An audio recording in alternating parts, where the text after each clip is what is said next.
Pangulong Bongbong Marcos hindi na nakatiis. Punong-puno na kasi kay Senator Amy, kaya binasag na ang katahimikan. At Manang Amy nabasag sa sinabi ng Pangulo. Halika, atin itong pag-usapan mga kaibigan.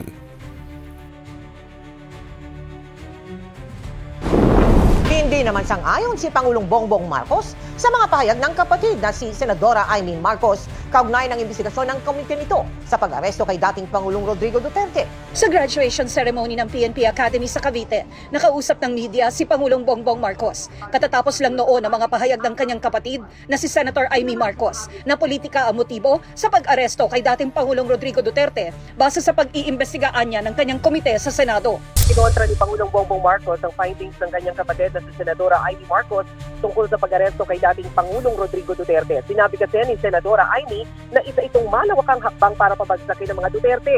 Tutol dyan ang Pangulo. The investigations of the ICC in this country, the incidents leading to the issuance of these ICC warrants, and the enforcement of such warrants are politically motivated.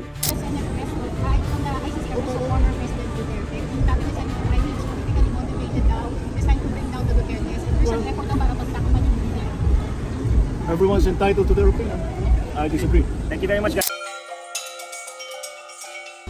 Bago natin ipagpatuloy kaibigan, siya nga pala ang Great Controversy na isa sa mga pinaka-kontrobersyal na libro dahil tumutukoy ito sa mga propesiya sa libro ng Daniel at Revelation na nagaganap na sa panahon natin ngayon bago ang pagdating ng ating Panginoong Diyos ay pinamimigay na namin ng libre sa pamamagitan ng PDF.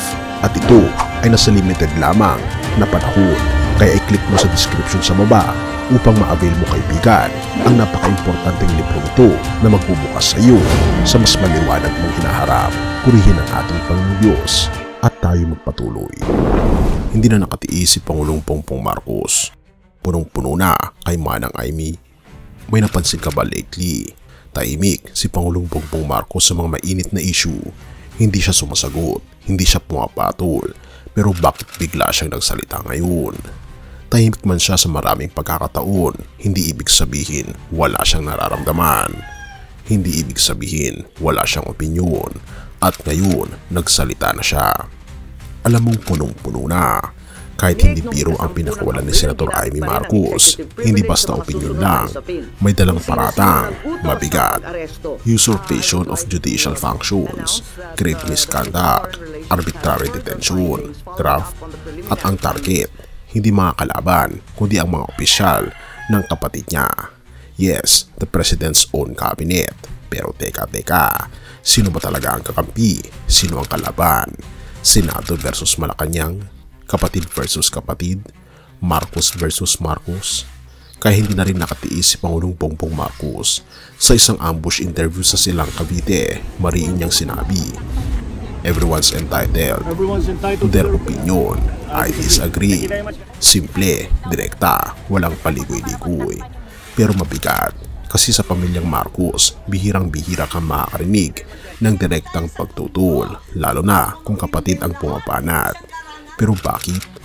Dahil tila lumalagpas na raw sa linya si Manang Amy dahil habang iniimbestigahan niya ang umunoy panggigipit kay dating Pangulong Duterte, tila kinakalkal niya rin ang pagkakaisa ng administrasyon ni Pangulong Bongbong Marcos.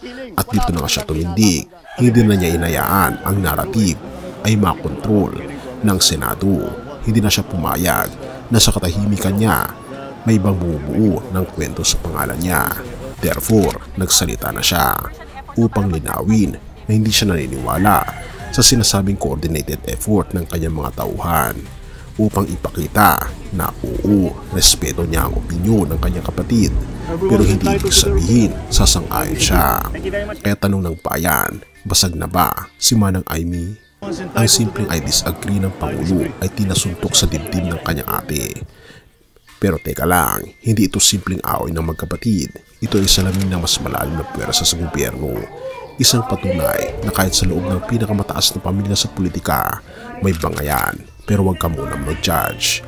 Dahil habang nag-aabang ang bayan sa susunod na hakbang, ang tanong ay hindi na lang kung sino ang tama o mali, kundi kung sino ang magwawagi.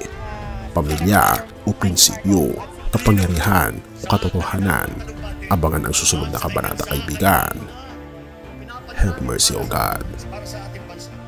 Exodo 14 verses 13 to 14. At sinabi ni Moises sa bayan, huwag kayong matakot. Tumayo kayo at tingnan ninyo ang pagliligtas ng Panginoon na kanyang gagawin para sa inyo ngayon. Ang Panginoon ang makikipaglaban para sa inyo at kayo ay tatahimik lamang. Kaibigan, sa gitna ng tensyon, sigawan at mga paratang sa pamahalaan, lalo na kung ang bangayan ay sa pagitan ng pamilya, madaling malunod sa ingay at panig-panig. Pero si Moises, tulad ng ating Panginoon Jesus, tumayo sa gitna ng kaguluhan bilang tinig ng kapayapaan at tiwala sa ating Panginoon Diyos. Hindi niya pinatulan ang takot o ang galit ng mga tao, bagkus ay tinuro niya ang solusyon, ang ating Panginoon Diyos mismo. Ganito rin ang ating Panginoon Jesus sa bagong tipan. Sarap ng akusasyon, ipinagkalulo at hinatulan ng sarili niyang bayan. Hindi siya sumigaw pabalik, hindi siya nanira. Tumindig siya sa katotohanan, tahimik ngunit makapangyarihan. Kaya kung sa ating panahon may mga pinunong kailangang tumindig, ang tanong, tayo ba'y natututo sa ating Panginoon Jesus? Kung si Pangulong Bongbong Marcos man ay tumindig para sa katotohanan na may pagkakaiba ng pananaw kahit sa loob ng pamilya, hindi ito pagkakawatak-watak kundi isang pagpili na manatiling totoo tulad ng ating Panginoon Kristo. Ang katotohanan, kaibigan, ay hindi palaging popular pero ito ay makadiyos. At sa bawat lamang hindi natin kayang panalunan, tandaan natin, kaibigan, ang ating Panginoon ang makikipaglaban para sa atin. Purihin ang ating Panginoon Diyos at tayo manalangin. Ama naming Diyos na makapangyarihan sa lahat, tunay nga po, Panginoon Diyos, na kayo po ang nanalo sa lahat ng digmaan. Anuman ang ibato ng kalaban, ay panalo na po kayo. Tulungan niyo po kami, Panginoon, na panalunin namin ang aming buhay at ipasakop namin ang aming buong puso, ang aming buhay sa inyo, upang kami, Panginoon, ay magtagumpay sa lahat ng larangan ng aming buhay.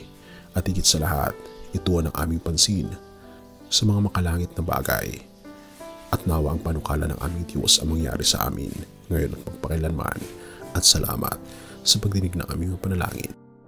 At patawarin po kami sa lahat ng aming pagkukulang at pagkakasala, sapat ito ang samot hiling sa matamis na pangalan ng aming Panginoon Jesus. Amen.